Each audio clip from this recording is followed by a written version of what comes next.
This is VOA News. Reporting via remote, I'm Richard Green. Russian President Vladimir Putin says his country will attack new targets in Ukraine if the country receives any new deliveries of longer-range rocket systems from Western nations. The threat was delivered Sunday as Russian missiles struck Ukraine's capital Kyiv for the first time in more than a month. Dark smoke could be seen from many miles away after the attack on two outlying districts of Kyiv. Ukraine said the strike hit a rail car repair facility. Moscow said it destroyed tanks sent by Eastern European countries to Ukraine. VOA's Anna Chernikova says the attack stunned residents in Kyiv.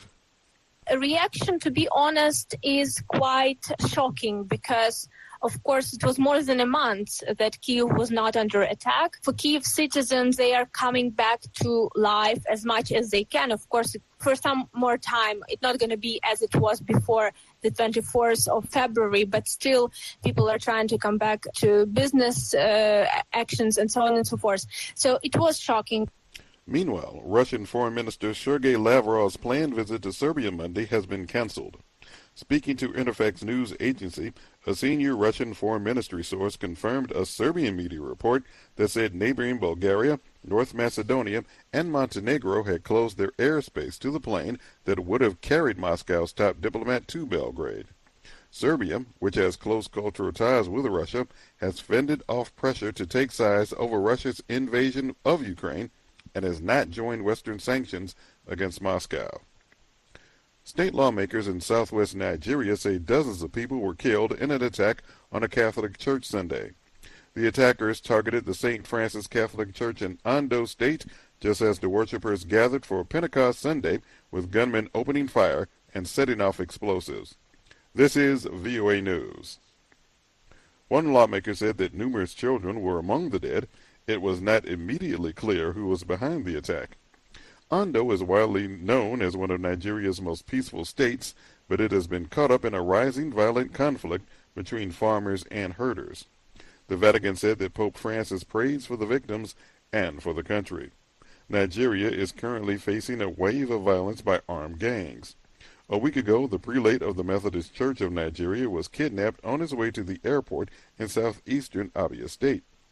He was released 2 days later after the church raised more than $200,000 and paid the kidnappers.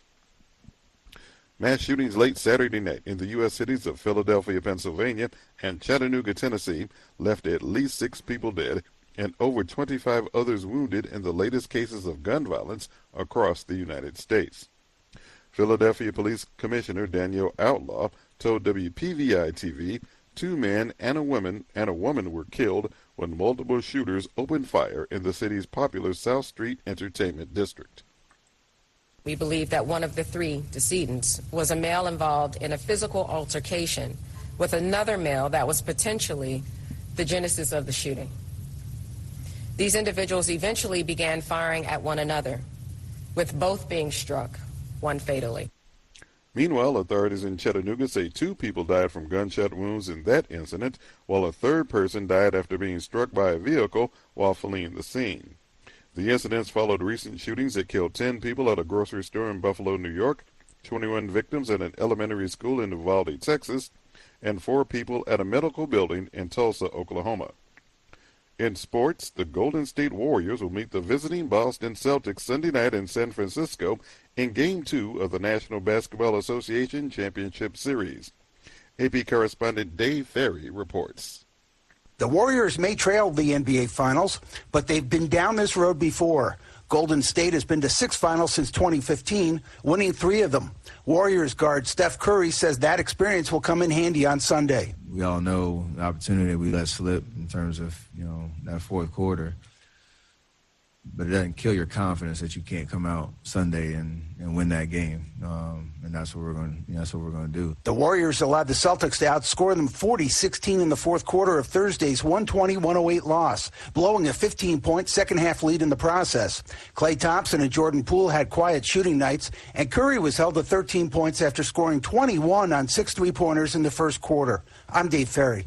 Reporting via remote, I'm Richard Green for VOA News.